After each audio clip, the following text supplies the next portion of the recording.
And this is a picture of my son Patrick boarding a sailing vessel in Norway. Okay, here are a few landscapes. This one I did for the Wallora SHAC on Track exhibition, but wasn't happy with the painting, so I did another one.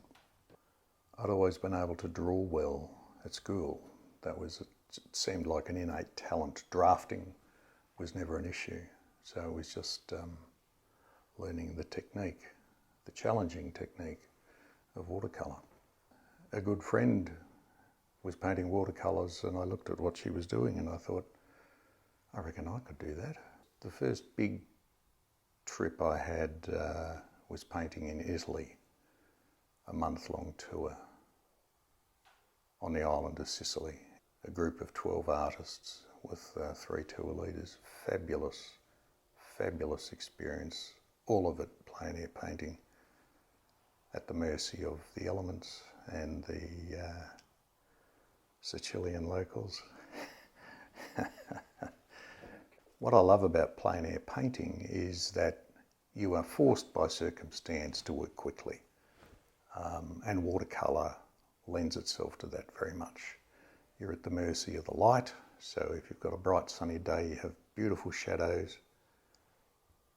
Problem there is when the sun gets too high your shadows disappear, so you get your best painting conditions for shadow early morning, also late afternoon into the evening. Whenever I'm driving around or walking around, I'm always looking at what's around me, and I'm forever finding paintings in the landscape.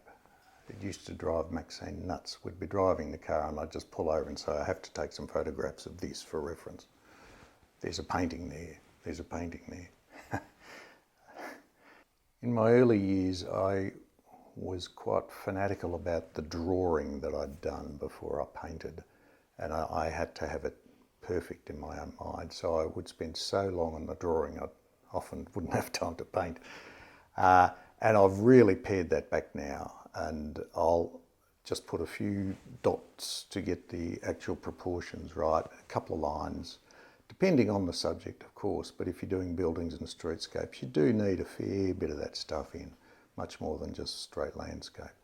Well, the shadows give the painting great depth, and in this butcher shop painting I've put in all the light colours, and I've put in the veranda posts and the brickwork, but to actually get that clarity of that depth of field, the shadows are what make it important, and you can see the shadow that comes down on the brickwork and it's tied into the shadow of the veranda, and all of a sudden you've got the shadows of the posts, and when I painted those in, all of a sudden the painting got depth. You know, it had been a fairly flat picture up to that time, and as soon as I tied those posts in, bang, here's the veranda sticking out. And this is the importance of shadow, and also the use of darker tones with the shadows. When I get on a roll, I'll paint and paint and paint and paint.